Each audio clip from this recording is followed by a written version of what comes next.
Pertumbuhan ekonomi dan perdagangan internasional. Pertumbuhan ekonomi adalah peningkatan dalam produksi dan pengeluaran barang dan jasa di suatu negara atau wilayah selama periode waktu tertentu. Ini diukur dengan menggunakan indikator seperti produk domestik bruto atau PDB, tingkat pengangguran, inflasi, investasi, dan konsumsi. Pertumbuhan ekonomi dapat terjadi melalui beberapa faktor, termasuk peningkatan produktivitas, peningkatan investasi dalam infrastruktur dan sumber daya manusia, inovasi teknologi, stabilitas kebijakan ekonomi, dan ekspansi perdagangan internasional. Perdagangan internasional adalah pertukaran barang dan jasa antara negara-negara. Ini melibatkan ekspor atau penjualan barang ke negara lain dan impor atau pembelian barang dari negara lain.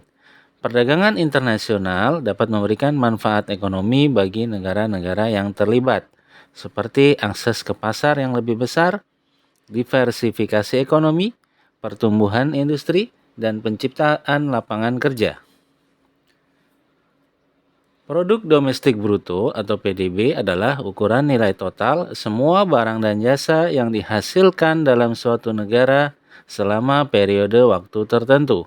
Terdapat beberapa metode yang dapat digunakan untuk menghitung PDB, yaitu yang pertama, metode produksi. PDB dapat dihitung dengan menjumlahkan nilai tambah bruto dari semua sektor ekonomi dalam suatu negara. Nilai tambah bruto adalah selisih antara nilai produksi suatu negara dengan nilai input yang digunakan dalam produksi. Dalam metode produksi, PDB dihitung dengan menjumlahkan kontribusi sektor pertanian, industri, dan jasa. PDB rumusnya adalah PDB sektor pertanian ditambah PDB sektor industri ditambah PDB sektor jasa. 3. Metode pengeluaran. PDB juga dapat dihitung dengan menjumlahkan pengeluaran agregat dalam suatu negara. Dalam metode pengeluaran, PDB dihitung dengan menjumlahkan konsumsi rumah tangga, investasi, pengeluaran pemerintah, dan saldo ekspor, atau ekspor dikurangi impor. Keempat, PDB sama dengan konsumsi rumah tangga ditambah investasi, ditambah pengeluaran pemerintah, ditambah ekspor minus impor. 5. Metode pendapatan. PDB juga dapat dihitung dengan menjumlahkan semua pendapatan yang diterima oleh faktor produksi dalam suatu negara, seperti upah, laba, bunga, dan sewa.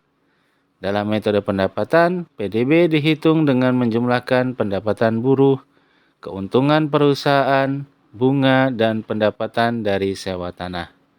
PDB sama dengan pendapatan buruh ditambah keuntungan perusahaan, ditambah bunga, ditambah pendapatan dari sewa tanah. Adapun beberapa konsep penting yang terkait dengan perdagangan internasional. 1. Keunggulan komparatif. Teori keunggulan komparatif oleh David Ricardo menyatakan bahwa negara harus berfokus pada produksi barang dan jasa yang dapat dihasilkan dengan biaya kesempatan yang lebih rendah dibandingkan dengan negara lain. Dengan memanfaatkan keunggulan komparatif, negara-negara dapat meningkatkan efisiensi produksi dan meningkatkan kesejahteraan ekonomi. 2. Tarif dan hambatan perdagangan. Tarif adalah pajak yang dikenakan atas impor barang dari negara lain, sedangkan hambatan perdagangan lainnya termasuk kuota impor, larangan ekspor, regulasi perdagangan, dan subsidi perdagangan langsung atau tidak langsung yang diberikan oleh pemerintah kepada produsen domestik. Hambatan perdagangan dapat mempengaruhi arus perdagangan internasional dan mengubah keuntungan komparatif antar negara-negara. 3. Organisasi perdagangan internasional. Terdapat beberapa organisasi yang berperan dalam memfasilitasi perdagangan internasional, seperti Organisasi Perdagangan Dunia atau WTO, yang bertujuan untuk mendorong liberalisasi perdagangan dan mengurangi hambatan perdagangan antara negara-negara anggotanya. Perdagangan internasional dan pertumbuhan ekonomi saling terkait. Pertumbuhan ekonomi yang kuat dapat mendorong permintaan domestik dan meningkatkan daya saing internasional suatu negara. Sementara itu, perdagangan internasional dapat menyediakan pasar yang lebih besar bagi produsen domestik dan memungkinkan mereka untuk memanfaatkan keunggulan komparatif. Pertumbuhan ekonomi yang tinggi dan perdagangan internasional yang bebas dapat menciptakan lapangan kerja, meningkatkan pendapatan, mengurangi kemiskinan, dan meningkatkan kesejahteraan masyarakat. Pertumbuhan faktor produksi. Pertumbuhan faktor produksi merujuk pada peningkatan kuantitas dan kualitas faktor-faktor produksi yang digunakan dalam proses produksi yang pada gilirannya berkontribusi pada pertumbuhan ekonomi. Terdapat beberapa faktor produksi yang umumnya dikaitkan dengan pertumbuhan ekonomi, yaitu 1. Tenaga kerja. Pertumbuhan tenaga kerja terjadi ketika jumlah penduduk yang bekerja meningkat. Hal ini dapat dicapai melalui peningkatan angkatan kerja atau partisipasi tenaga kerja. Faktor-faktor yang dapat mempengaruhi pertumbuhan tenaga kerja meliputi kelahiran, tingkat migrasi, tingkat pendidikan, dan kebijakan ketenaga kerjaan. 2. Modal. Pertumbuhan modal terjadi ketika jumlah modal yang tersedia untuk produksi meningkat. Modal dapat berupa peralatan, mesin, infrastruktur, dan investasi modal lainnya. Investasi dalam modal produktif dapat mendorong pertumbuhan ekonomi dengan meningkatkan kapasitas produksi dan efisiensi. 3. Sumber daya alam. Peningkatan ketersediaan dan eksploitasi sumber daya alam juga dapat memberikan kontribusi pada pertumbuhan ekonomi. Sumber daya alam termasuk tanah, mineral, energi, dan sumber daya alam lainnya. Peningkatan akses dan pemanfaatan yang efisien terhadap sumber daya alam dapat meningkatkan produksi dan pendapatan negara. 4. Keterampilan. Peningkatan kualitas tenaga kerja melalui peningkatan keterampilan, pendidikan, dan pelatihan juga merupakan faktor penting dalam pertumbuhan faktor produksi. Keterampilan dan pengetahuan yang lebih tinggi memungkinkan tenaga kerja untuk berkontribusi lebih efektif dalam produksi dan mempercepat inovasi dan perkembangan teknologi. Pertumbuhan faktor produksi dapat dipengaruhi oleh berbagai faktor seperti kebijakan ekonomi, investasi dalam pendidikan dan pelatihan, peningkatan efisiensi produksi, dan stabilitas politik. Selain itu, penting untuk mencapai keseimbangan yang tepat antara pertumbuhan faktor produksi dan produktivitas untuk memastikan pertumbuhan ekonomi yang berkelanjutan. Pertumbuhan tenaga kerja dan akumulasi modal dari waktu ke waktu. Pertumbuhan tenaga kerja dan akumulasi modal adalah dua faktor penting yang berkontribusi pada pertumbuhan ekonomi suatu negara dari waktu ke waktu. Pertumbuhan tenaga kerja mengacu pada peningkatan jumlah orang yang terlibat dalam kegiatan ekonomi. Sedangkan akumulasi modal mencerminkan peningkatan dalam jumlah dan kualitas modal yang digunakan dalam produksi. Berikut adalah penjelasan lebih lanjut tentang keduanya. Pertumbuhan tenaga kerja. Pertumbuhan tenaga kerja sering terjadi ketika jumlah tenaga kerja yang tersedia meningkat dari waktu ke waktu. Hal ini dapat disebabkan oleh beberapa faktor seperti pertumbuhan penduduk, peningkatan tingkat partisipasi tenaga kerja, atau proporsi penduduk yang aktif dalam kegiatan ekonomi, migrasi, dan kebijakan ketenaga kerjaan. Pertumbuhan tenaga kerja dapat memberikan kontribusi pada pertumbuhan ekonomi dengan dua cara utama. A. Peningkatan produksi. Dengan lebih banyak tenaga kerja yang tersedia, kapasitas produksi suatu negara meningkat. Tenaga kerja yang lebih besar dapat menghasilkan lebih banyak barang dan jasa yang pada gilirannya dapat mendorong pertumbuhan ekonomi. B. Peningkatan konsumsi. Pertumbuhan tenaga kerja juga berarti adanya lebih banyak pekerja yang mendapatkan penghasilan, yang dapat meningkatkan daya beli dan konsumsi masyarakat. Konsumsi yang lebih tinggi dapat memicu pertumbuhan ekonomi melalui permintaan domestik yang kuat. 2. Akumulasi modal. Akumulasi modal mengacu pada peningkatan dalam jumlah dan kualitas modal yang digunakan dalam produksi. Modal meliputi aspek fisik seperti infrastruktur, peralatan, mesin, bangunan, dan investasi finansial. Proses akumulasi modal dapat terjadi melalui beberapa cara, termasuk investasi dalam pembangunan infrastruktur, pembelian dan pengembangan peralatan dan mesin baru, dan peningkatan investasi finansial. Peningkatan akumulasi modal memberikan dampak positif pada pertumbuhan ekonomi melalui beberapa mekanisme. A. Peningkatan produktivitas. Modal yang lebih baik dan lebih modern dapat meningkatkan produktivitas tenaga kerja. Peralatan dan infrastruktur yang canggih memungkinkan produksi yang lebih efisien dan efektif yang dapat meningkatkan output dan kualitas barang dan jasa yang dihasilkan. B. Peningkatan inovasi. Investasi dalam penelitian dan pengembangan serta teknologi baru dapat mempercepat inovasi dan pengembangan baru dalam berbagai sektor. Inovasi yang didorong oleh akumulasi modal dapat menciptakan peluang baru, meningkatkan daya saing, dan menghasilkan pertumbuhan ekonomi yang berkelanjutan.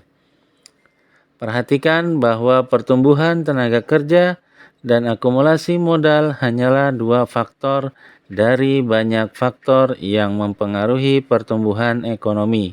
Faktor-faktor lain seperti kebijakan pemerintah, stabilitas politik, investasi dalam pendidikan dan keterampilan, efisiensi pasar, dan faktor eksternal juga dapat memainkan peran penting dalam pertumbuhan ekonomi sebuah negara.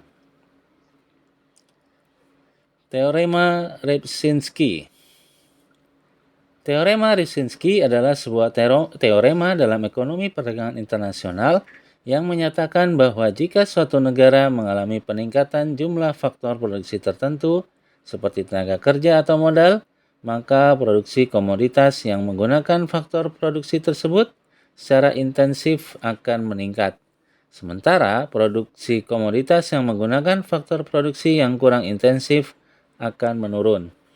Teorema ini pertama kali ditemukan oleh ekonom Jagdish Bhagwati pada tahun 1955 dan kemudian diperluas oleh sebuah ekonom Polandia bernama Tadeusz Rybczynski pada tahun 1956. Secara lebih rinci, teorema Rybczynski mengasumsikan bahwa terdapat dua faktor produksi, yaitu tenaga kerja dan modal, serta dua jenis komoditas yang diproduksi dalam suatu negara. Jika terjadi peningkatan jumlah tenaga kerja dalam negara tersebut, misalnya melalui pertumbuhan penduduk atau migrasi, maka produksi komoditas yang memanfaatkan tenaga kerja secara intensif akan meningkat. Sementara produksi komoditas yang memanfaatkan modal secara intensif akan menurun. Teorema ini memberikan pemahaman tentang hubungan antara pertumbuhan faktor produksi dan pergeseran dalam struktur produksi suatu negara. Jika suatu negara mengalami pertumbuhan tenaga kerja yang signifikan, maka sektor-sektor yang menggunakan tenaga kerja secara intensif, seperti sektor industri atau jasa, akan mengalami peningkatan produksi relatif terhadap sektor yang lebih bergantung pada modal, seperti sektor pertanian atau sektor yang memanfaatkan teknologi canggih. Sebaliknya, jika terjadi peningkatan modal, maka sektor-sektor yang memanfaatkan modal secara intensif akan mengalami peningkatan produksi. Teorema Rybczynski memiliki implikasi penting dalam konteks perdagangan internasional. Ketika negara-negara mengalami perubahan dalam jumlah faktor produksi mereka, Hal ini dapat mempengaruhi keunggulan komparatif dan pola perdagangan mereka. Peningkatan faktor produksi tertentu di suatu negara dapat meningkatkan keunggulan komparatifnya dalam produksi komoditas tertentu yang kemudian dapat mempengaruhi struktur perdagangan internasional negara tersebut. Namun, perlu dicatat bahwa teorema Ripczynski berdasarkan beberapa asumsi dan menyederhanakan kondisi ekonomi. Dalam kenyataannya, faktor-faktor lain seperti teknologi, kebijakan perdagangan, dan perbedaan keahlian juga mempengaruhi pola perdagangan internasional dan pertumbuhan ekonomi sebuah negara. Kemajuan teknis. Kemajuan teknis mengacu pada perkembangan dan peningkatan dalam pengetahuan, teknologi, dan proses produksi yang memungkinkan pencapaian hasil yang lebih efisien, inovatif, dan produktif. Ini mencakup pengembangan baru dalam bidang ilmu pengetahuan, penemuan inovasi, teknologi, dan perbaikan dalam metode produksi. Kemajuan teknis berperan penting dalam pertumbuhan ekonomi dan perkembangan masyarakat secara keseluruhan. Berikut ini adalah beberapa aspek dan dampak penting dari kemajuan teknis. 1. Inovasi teknologi. Kemajuan teknis seringkali berhubungan erat dengan inovasi teknologi. Inovasi ini melibatkan pengembangan dan penerapan baru dari pengetahuan dan teknologi yang ada, termasuk penemuan baru, pengembangan produk dan layanan baru, dan perbaikan dalam proses produksi. Inovasi teknologi dapat menciptakan peluang baru, memperbaiki efisiensi, meningkatkan kualitas, dan membuka jalur baru untuk pertumbuhan ekonomi. 2. Peningkatan efisiensi. Kemajuan teknis dapat membantu meningkatkan efisiensi dalam produksi dan konsumsi. Penemuan dan penggunaan teknologi baru dapat mempercepat proses produksi, mengurangi biaya, mengoptimalkan penggunaan sumber daya, dan meningkatkan produksi tenaga kerja.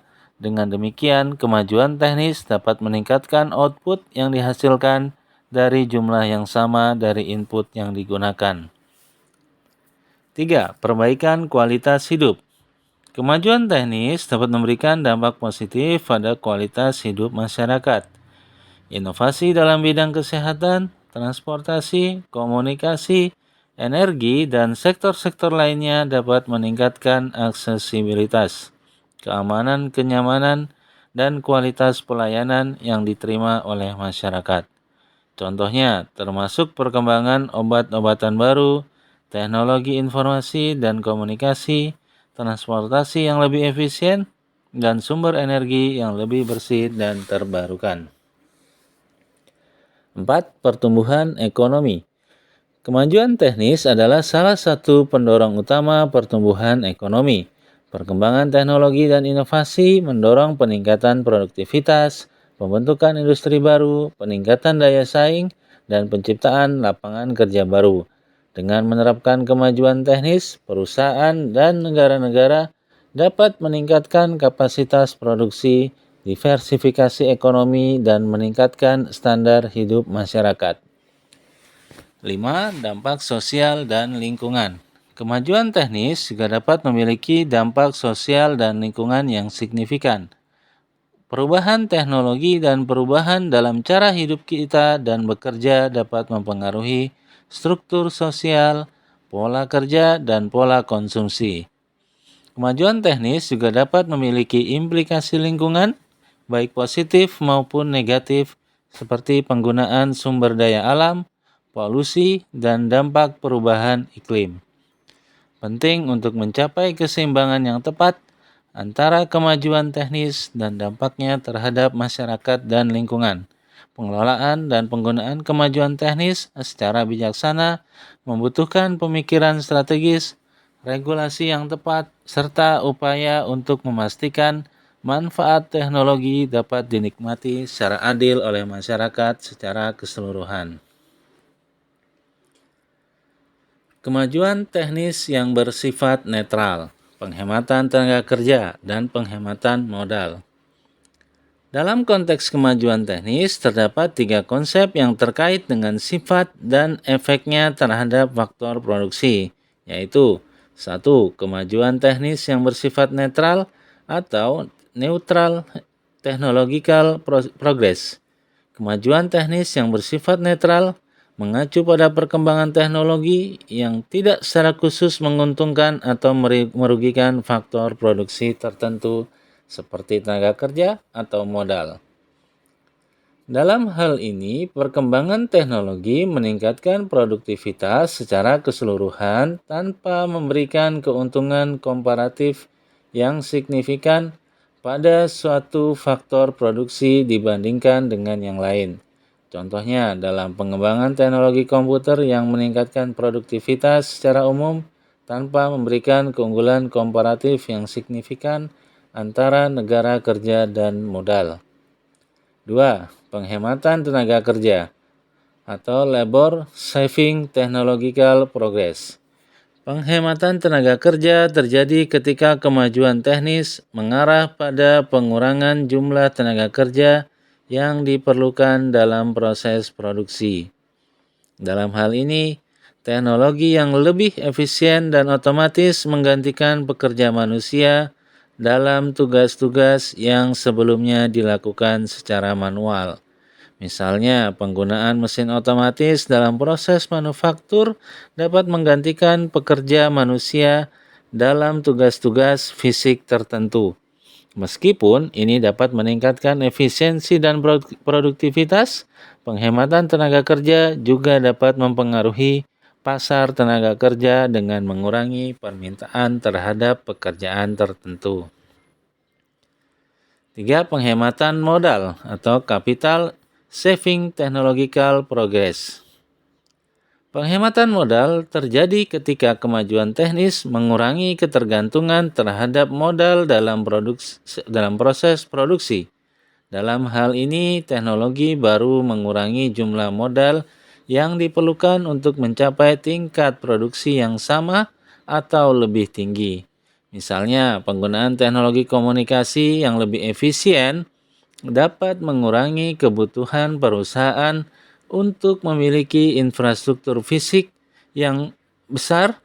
Penghematan modal dapat mengurangi biaya produksi dan meningkatkan fleksibilitas dalam penggunaan sumber daya ekonomi. Penting untuk diingat bahwa efek dari kemajuan teknis terhadap faktor produksi dapat bervariasi tergantung pada konteks ekonomi dan sektor industri tertentu.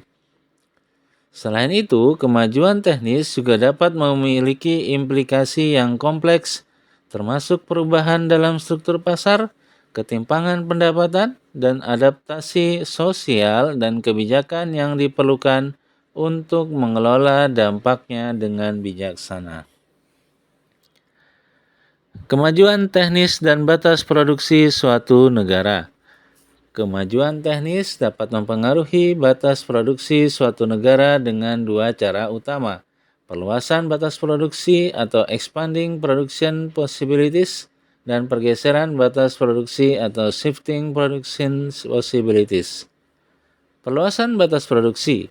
Kemajuan teknis dapat memperluas batas produksi suatu negara dengan meningkatkan efisiensi dalam penggunaan sumber daya produksi. Ini dapat terjadi melalui pengembangan teknologi baru, inovasi proses, atau peningkatan keterampilan tenaga kerja. Dengan kemajuan teknis, suatu negara dapat memproduksi lebih banyak barang dan jasa menggunakan jumlah sumber daya yang sama. Misalnya, dengan adopsi teknologi yang lebih efisien, negara dapat meningkatkan produktivitas pertanian atau industri sehingga dapat menghasilkan lebih banyak produksi dengan sumber daya yang tersedia. 2. Pergeseran batas produksi.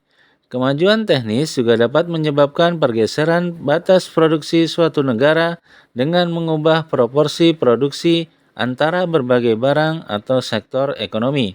Ini terjadi ketika teknologi baru atau inovasi memungkinkan negara untuk menghasilkan lebih banyak dari satu jenis barang atau sektor, sementara mengorbankan produksi lainnya. Sebagai contoh, kemajuan teknologi dalam sektor manufaktur mungkin bagi suatu negara untuk menghasilkan lebih banyak barang manufaktur, tetapi pada saat yang sama mengurangi produksi pertanian atau sektor lain yang tradisional. Dalam kedua kasus tersebut, kemajuan teknis dapat memperluas kemampuan suatu negara dalam menghasilkan barang dan jasa, menggeser batas produksi yang sebelumnya terbatas, dan teknologi dari keterampilan yang ada. Hal ini dapat membawa dampak positif dalam pertumbuhan ekonomi, diversifikasi produksi, penciptaan lapangan kerja, dan peningkatan standar hidup masyarakat. Namun perlu diingat bahwa kemajuan teknis tidak selalu merata di seluruh sektor ekonomi suatu negara. Beberapa sektor mungkin mengalami kemajuan teknis yang lebih cepat daripada yang lain, yang dapat menyebabkan ketimpangan dan perubahan dalam suatu ekonomi. Oleh karena itu, penting untuk mengelola dan mengakomodasi perubahan ini melalui kebijakan yang tepat, termasuk investasi dalam riset dan pengembangan, pendidikan dan pelatihan, serta dukungan untuk adaptasi sektor dan pekerjaan yang terpengaruh oleh perubahan teknologi.